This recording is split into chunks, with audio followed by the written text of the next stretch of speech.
Welcome to The Straight Shot. I'm Will Fletcher. Today, Voiders Anonymous, the collective of literomancers currently at the top of our litero-political scene, have been going viral with their Void Lore live streams, known for chaotic humor and their inside baseball commentary within the political structure. Are they as harmless as they seem?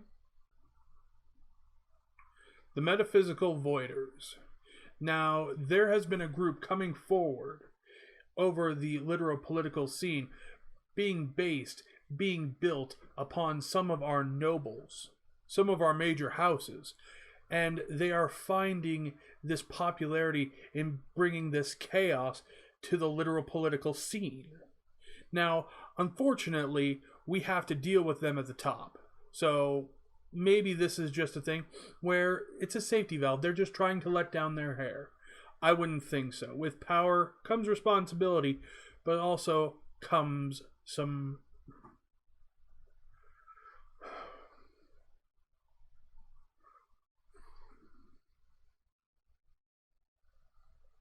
Hold on. I'm getting news.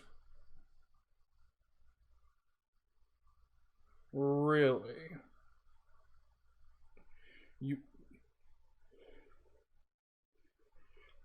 Listen, you really want me to bring that up? Because we're a serious news outlet. It's not like we're that yokel. Alright. You're paying.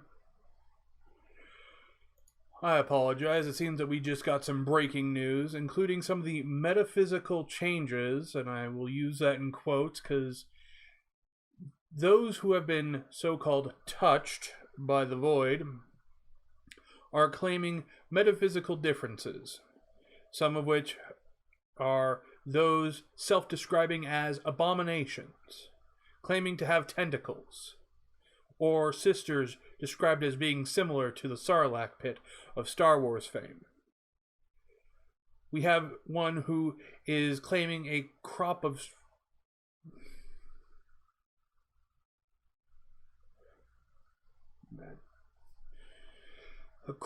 strange black mushrooms growing on his skin and fur. And that would be the least alarming of the void touch features. Despite having a New York Times bestseller, the Book of Necrosis describes eyes that appear as well and disappear on his body in places where no eyes are intended to be. Pardon me. If I have to go over this line, I'm going to drink on... Yes, I know we're live. What are you going to do about it? I'm one of the top guys on the air. I apologize. Anywho. Princess Melody, the one that had disappeared after the disaster that frightened other literomantic houses, may seem harmless, but in cat form she has unnaturally colored fur. Her eyes have shared the same unnatural shade as in her human form, and I can't be the only one who has noticed that her ears are pointed.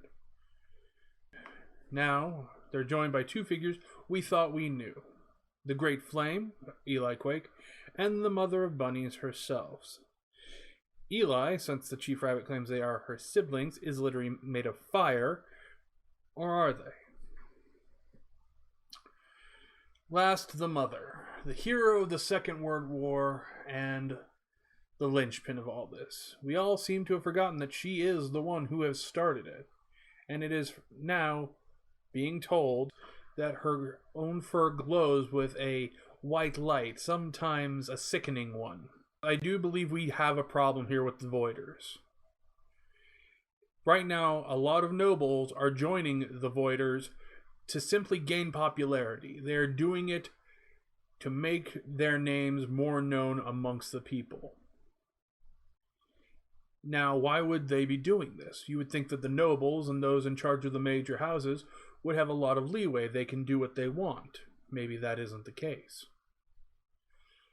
I would even muse to those who are even heavy supporters of the houses. Why is it that this power needs to be taken, if it is such a thing? Let's say, just for this instance, that this exists, lock, stock, and barrel as I've described it. Could it be that there is a power struggle in the houses? Is there something going on where we, those at the bottom of the literal political scene, cannot see? And if that is the case, why are we not being informed? Well, I'm doing my best right here. Unfortunately, I am the only one doing the best.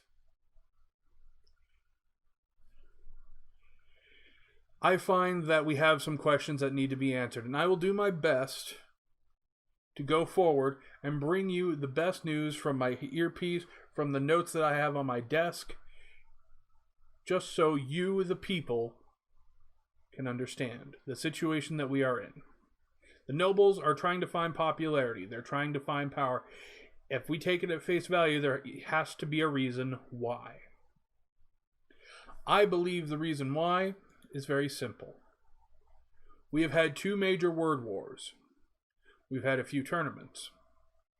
And while some have been able to last and show that they are able to go for many more events, there are some houses, some officers, and some nobles who have to be asked, can they handle this?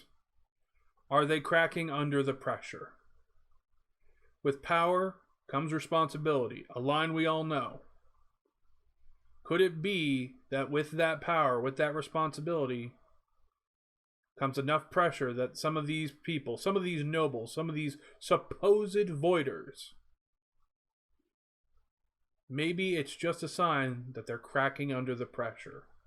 And if it was, I would not hold any ill will against them, and I wouldn't expect any of my viewers to.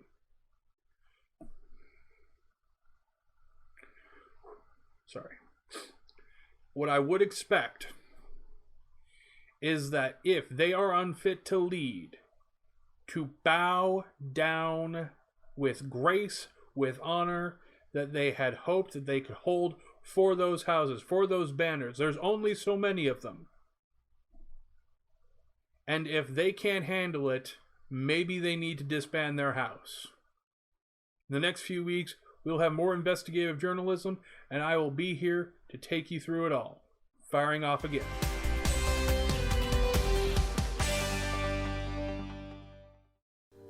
Are you feeling overlooked?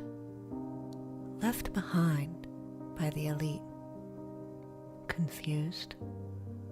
Scared? When life becomes too much to handle, let us take the burden. The company, we're here for life.